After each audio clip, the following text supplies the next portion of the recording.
Hello everyone and welcome back to the program. We live in a world that has made so many advancements in science, technology, and higher education. It's a magical, push-button world of awesome progress.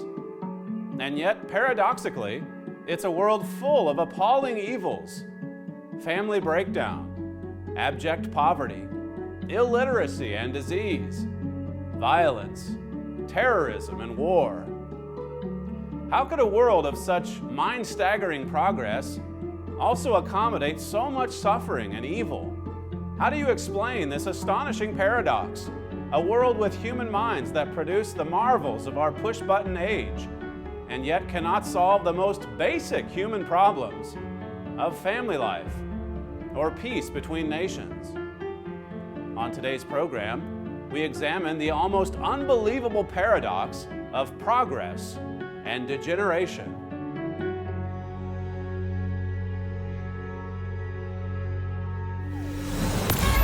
The Trumpet Daily.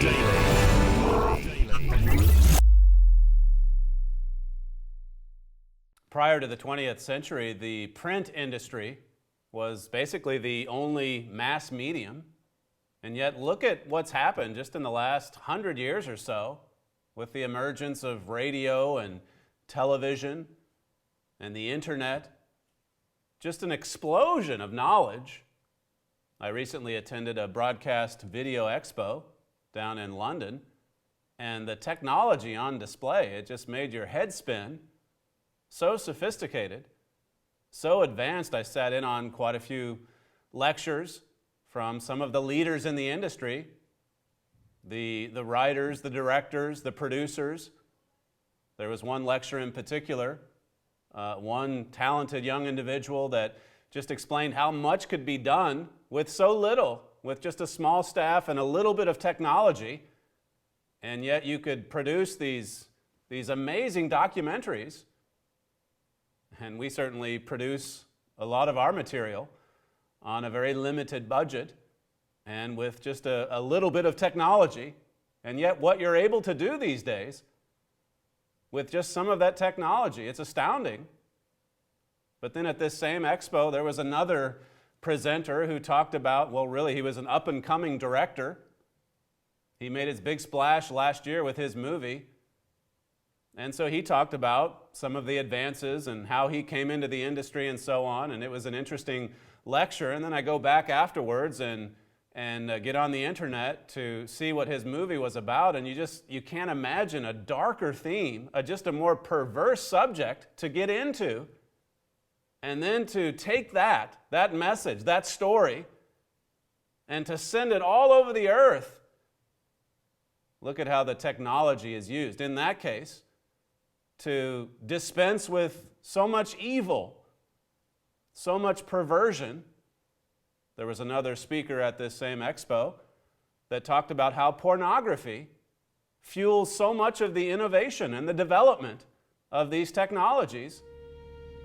There's such an appetite for pornography that you have these people out there trying to make the technology just that much more advanced, just that much more sophisticated, so that it can deliver these images all over the world and make it so easy to spread that message, to spread that evil. I mean, that's just one example. Look at the world in general, as I said there at the top of the program. Look at how much suffering and evil there is in this very modern world. Look at how much illiteracy there is. Look at how much war and violence. Look at the terrorism that's now hitting all the spots, the hot spots around Europe. Look at the spread of evil everywhere that you look. On the one hand, you have all of this sophisticated technology, all of these advancements in modern education and science. And you have also the spread of these appalling evils. That's the great paradox of our day. Herbert Armstrong talked about that in so many of his writings. In particular, we're going to offer to you this day what science can't discover about the human mind. In this little booklet, Herbert Armstrong talks about the great, almost unbelievable paradox of today. This paradox of all this advancement, all of this so-called progress, and all of this evil. In another one of his writings, The Missing Dimension in Sex, he talked about those who, when we were coming up to these massive changes in morality in the 1950s and 60s, that there were those who were saying, well, this is nothing new. We've gone through these cycles before. This will play out. It'll revert back to the other direction, or the pendulum will swing in the other direction soon enough. And he said in The Missing Dimension in Sex, don't fool yourself. It's getting worse and worse, just as the Bible has prophesied. This is a quote from that book.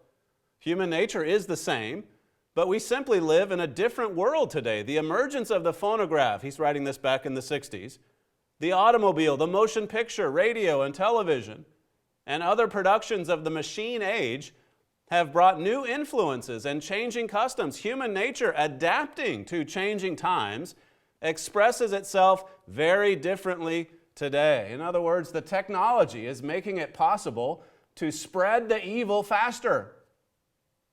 Look at how terrorists make use of social media sites to bring in new recruits, to spread their messages of hatred, of evil. On the one hand, again, you can have an organization that makes good use of a technology and advancement like that, and then you see all of the evil and perverted usages. That's the great paradox of our age. Let's notice 2 Timothy chapter 3 and verse 1. These are verses that we've read quite a few times on this program, on my daily radio program, the Trumpet Daily Radio Show, which you can listen to online live right here in the UK, whether at the trumpet.com website or the KPCG website, kpcg.fm. Here in 2 Timothy 3, verse 1, it says, "This know also, that in the last days perilous times shall come." That's what God prophesies for the last days, a time of great danger, grave danger, perilous times. The spread of evil it talks about in verse 2, "For men shall be lovers of their own selves, covetous, boasters, proud, blasphemers, disobedient to parents, unthankful, unholy, without natural affection, truce breakers, false accusers, incontinent, fierce, despisers of those that are good." You see family breakdown. You see a world full of coveting, a world where people love themselves more than anyone else. You can see in the next couple of verses, it talks about those who love pleasures more than they love God. They're off seeking pleasure. And really at this expo down in London, that's what so much of that technology was for. That's what it's there to promote. Pleasure seeking. Movies, programs, music. Disseminating all of that as far and wide as it will go. But that's the problem. We love pleasure more than we love God. Now look at verse 7. It talks about this paradox. Ever learning, so there's this push to learn more, to make more progress. Ever learning, but never able to come to the knowledge of the truth. That word ever there, it means at all times or always. I mean, here we are in this very last generation with this upsurge in materialistic knowledge. And yet God says that's taking us further and further and further from the truth. Further and further and further from the truth of the Bible. Ever learning, but never able to come to the knowledge of the truth. This is the great paradox of our day. The great paradox that Herbert Armstrong talked about in this booklet. What science can't discover about the human mind. Science has discovered a lot. But this is about what it doesn't know, what it hasn't discovered, what it can't tell you about your mind and my mind, and the influences in this world. Satan's broadcast, for example, Ephesians 2 and verse 2. It's a great paradox. Mr. Armstrong talked about this on so many occasions. I'm going to play a clip for you right now. This is coming from one of his messages back in the early 1980s. This is what Herbert Armstrong had to say about this astonishing paradox. This world doesn't know right from wrong, and this world is in deep trouble. This world is in an almost unbelievable paradox. As I've said time and time again, here we are in a world, in some areas of the world, of awesome progress, awesome accomplishment. And I've said things like, for example, television, the motion picture, the electric light, sending men to the moon and back, close-up photographs right from the surface of Mars, things that they can do, but all of that progress at the same time accompanied by appalling evils, heartache, suffering. Nearly everybody on earth is discontented and unhappy. There's no happiness anymore. Everybody is seeking some kind of excitement, some kind of sensual thrill, some kind of excitement or amusement. The world is in trouble. The world is full of violence, of every crime, of every evil. As I've said so many times, husband and wife can't get along, parents and children can't get along, even brother and sister can't get along, or a pair of sisters or brothers. Family can't get along with next door neighbor, capital can't get along with labor, black can't get along with white, or white with black, they can't get along together. Nation can't get along with nation. Group can't only get along with group. And we have troubles. And they don't know how to solve these troubles in our courts.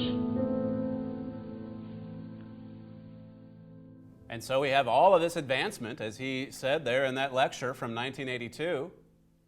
And yet the world is in trouble. And that was true in 1982. It's more so today. The world is in trouble, and we don't know how to solve the problems of this world. Continue reading. This is in 2 Timothy 3, verse 13. It says, "But evil men and seducers shall wax worse and worse, deceiving and being deceived." Worse and worse. Mr. Armstrong talks about how just in his own lifetime, he was born there in the late 1800s and lived almost through to the end of the 1900s. He lived to the age of 93. In fact, he talks about this in the Wonderful World Tomorrow booklet. Just how many dramatic changes he witnessed over the course of his physical lifetime. And of course, this booklet's about a new age, a new world that's coming, and soon. But so he writes about this paradox. We've had all of these great changes in our society, all of these developments, these advancements, and yet all this evil. Why? What is the cause? Let me now play for you another clip. This is, again, from a lecture that he gave back in 1982. Everything is a matter of cause and effect. For every effect, there has to be a cause. For all of the troubles in the world, something is causing them. And I can tell you in a word what is causing them, and I don't have to convince you people because I'm sure you already know. It's just a little three-letter word, S-I-N, sin. Now, what is sin? 1 John 3:4, sin is the transgression of law or of the law. There's a cause for every effect, as he said there. And the cause for all of our troubles, all of our problems, as he explained, referring to 1 John 3 and verse 4, it's sin. Sin is the transgression of God's law, and Paul said over in Romans 6 that the wages of sin is death. And so we're bringing all of this upon ourselves.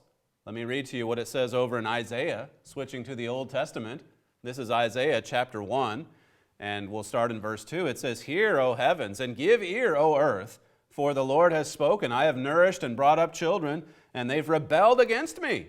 They've sinned against me," God says. "The ox knows his owner, and the ass his master's crib, but Israel does not know. My people does not consider." I mean, even the animals in the field, they know where their owner is. But my people, the end-time Israelites, they don't know me, and they should know me. Of all people, they should know me. They've accumulated all of this knowledge, ever learning, but they're getting farther from the truth. That's what it says here. Verse 4 continues, "O sinful nation, a people laden with iniquity, a seed of evildoers, children that are corrupters. They have forsaken the eternal. They have provoked the Holy One of Israel unto anger. They are gone away backward." God's people going in the wrong direction. They've gone away backward. That word corrupters there, it means to decay or ruin or perish. That's what we see in our society today, a society where there's so much so-called progress and then degeneration like never before to go along with it. Again, this is discussed in this booklet, what science can't discover about the human mind. This tells you everything that you need to know about why God made us in the flesh and why we have a human spirit, what it's for. This is something that science has never understood or known. It's a revealing booklet, a powerful little booklet. And then this one here also discusses this paradox, this great paradox, why the world is the way it is today. And it tells you a lot about a future world, a new world that's about to be set up and established on this earth. Stay tuned so that you can request your free copies of these booklets today. The developed nations have made awesome progress. They have produced a highly mechanized world, providing every luxury, modern convenience, and means of pleasure. Yet they are cursed with crime, violence, injustice, sickness and disease, broken homes and families. At the same time, more than one half the world is living in illiteracy, abject poverty, filth and squalor. Why, in a world of such awesome progress and advancement, is there so much violence and destruction? Something is missing from mankind's fund of knowledge.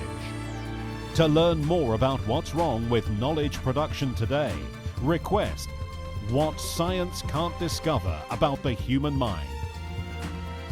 Also request Herbert W. Armstrong's book, The Wonderful World Tomorrow, What It Will Be Like.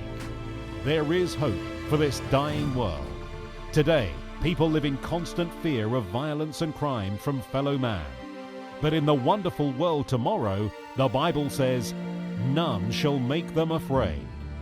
This advanced good news of tomorrow is as certain as the rising of tomorrow's sun.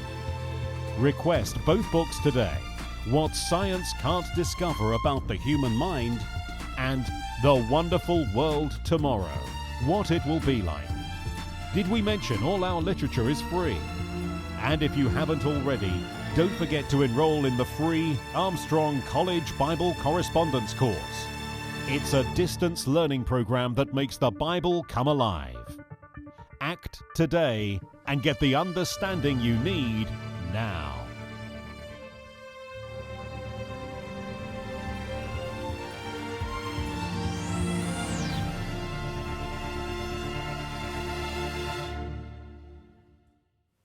Coming back to that quote from Herbert Armstrong, that clip I played for you in the first segment, everything is a matter of cause and effect. Sin is the cause of all of our troubles. Let's read what it says in Hosea chapter 4. Hosea 4, verse 6, it says, "My people are destroyed for lack of knowledge. Because you have rejected knowledge, I will also reject you. That you shall be no priest to me, seeing you have forgotten the law of your God. I will also forget your children."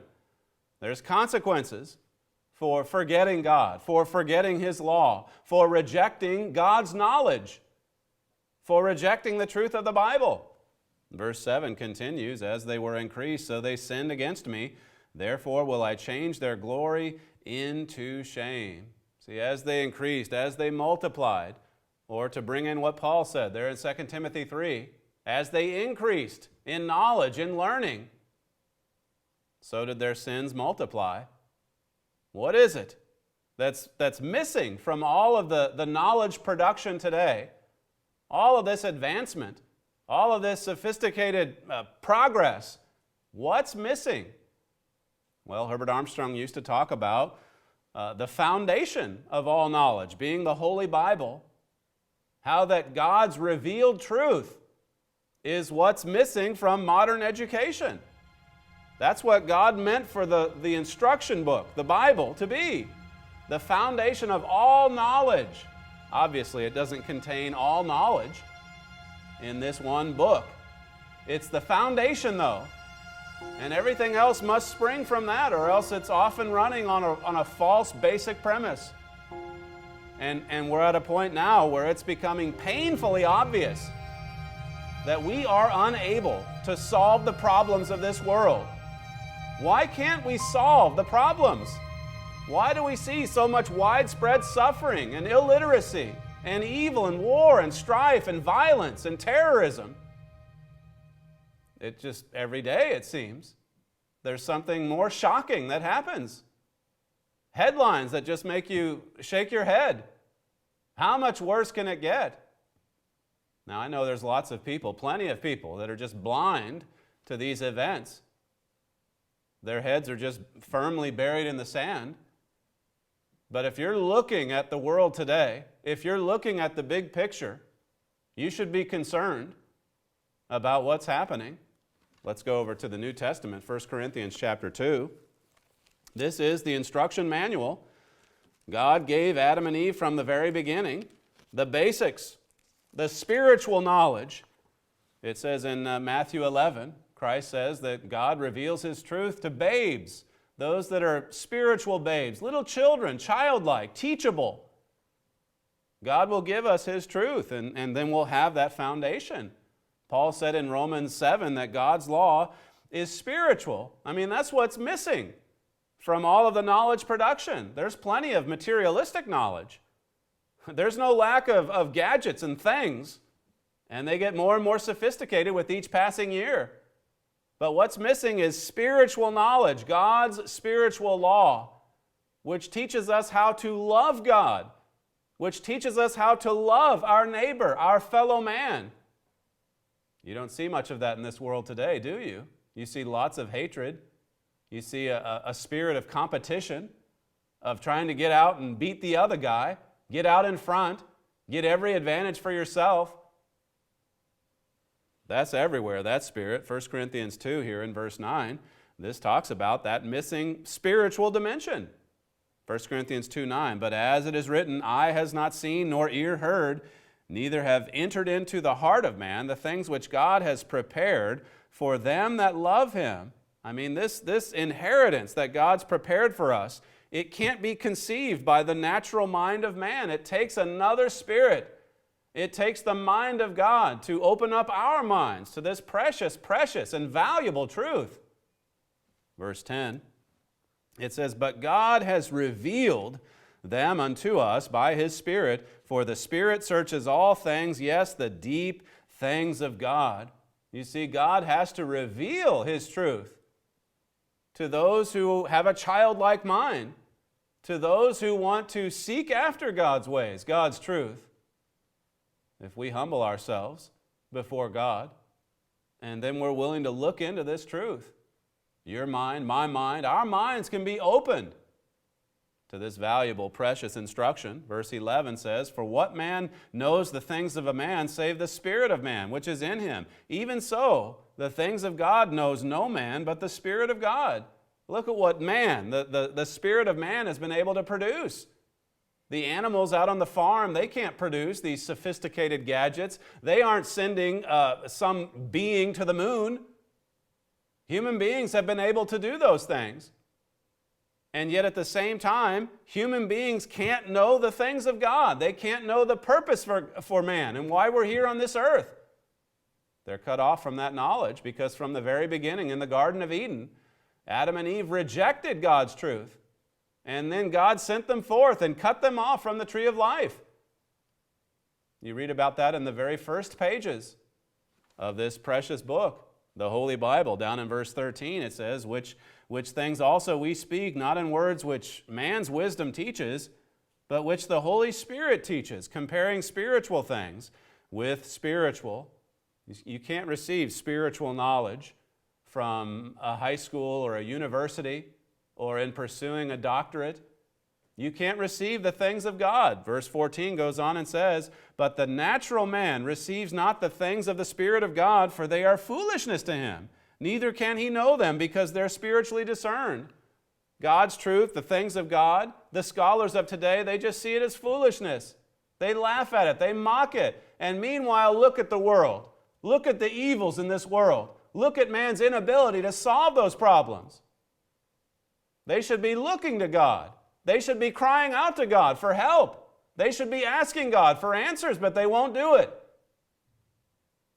We're so far from God. Notice this quote from Mystery of the Ages. "Human life is animal existence, but in the form and shape of God, and with the human spirit added to the brain." So we have a human spirit, man does. Man was created to have a relationship with his Maker. Therefore, he was made in his Maker's form and shape, with contact and relationship made possible by the presence within him of the human spirit. But see, as Paul explains here in 1 Corinthians 2 and then over in Romans 8, that human spirit was made so that it would combine with God's Holy Spirit through a process known as conversion. And then you can establish contact with God and receive answers to why this world is the way it is and why there's another world coming to be established on this earth by Jesus Christ and the first fruits. There's a lot more that we could talk about. We just don't have time to get into everything. That's why you need this free literature. We don't ask for anything in return. It's already been paid for. But make sure you get the information you need to request the wonderful world tomorrow, what it will be like, and what science can't discover about the human mind. Both of these booklets are by Herbert W. Armstrong. Thank you for joining us today, and we'll see you next time.